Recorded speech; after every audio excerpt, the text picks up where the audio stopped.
Türkmenistanyň umumy bilim berýän orta mekteplerinden soňky 10 ýyl çemeti wagtyň dowamında uçurum bolan ýaşlaryň sanynyň ýygyderli azalmagy, azatlyň çeşmeleriniň ýurduň demografik krizisiň bosagysynda durandygy baradaky maglumatlaryna güwä geçýäne meňzeýär.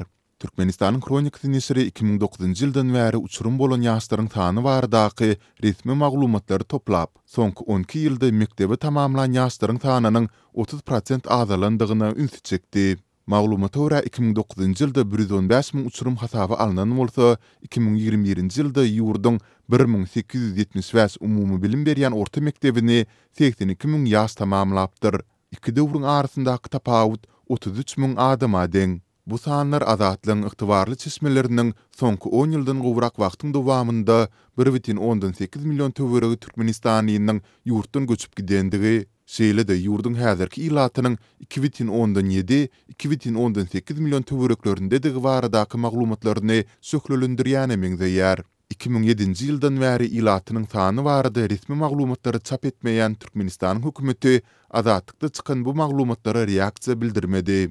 Türkmenistany ýakyndan idaralayan bilermenler uçurumlaryň sanynyň ýygyderli kemelmegini tutuş ýurduň ilatynyň azalmagy bilen düşündirilmelidigini aýdarlar.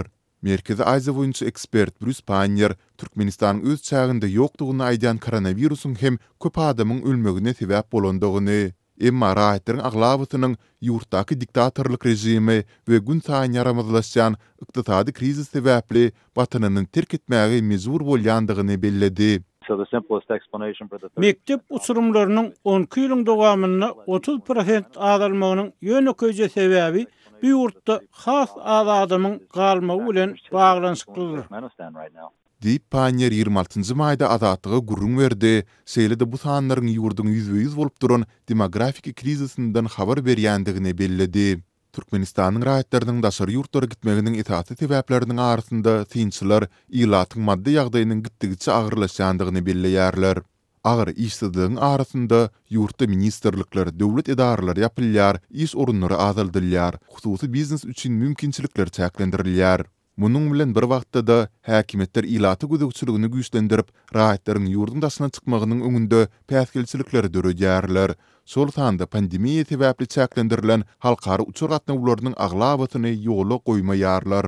Durly çeşmelere görä Sowet Soýuzynyň dargamygyndan ozal Türkmen Sowet Sosialistik Respublikasynyň ilaty 3,7 million adamdy. Ondan soňky ýyllarda garaşy Türkmenistanyň Döwlet Statistika we Maglumat Milli Institutynyň sanlaryna görä 1995-nji ýylda ilat sany 4,5 million, 2000-nji ýylda 5,37 million, 2002-nji ýylda 5,79 million bolupdyr. 2006-njy ýylyň mart aýynda Döwlet Statistika Edarasy ilatyň 6,79 milliona ýetendigini öňe süripdi.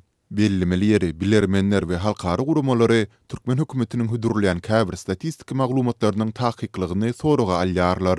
Türkmenistanda 2012-nji ýylda geçirilen ilat ýazywynyň netijeleri sebäbi düşündirilmezden hiç haçan köpçüligi äşkar edilmedi. Şu ýylyň 17-27-nji dekabr aralygynda Türkmenistanda ilatyň we ýaşaýyş saýgorunyň ustan tutma ýazywyny geçirmek planlaşdyrylýar.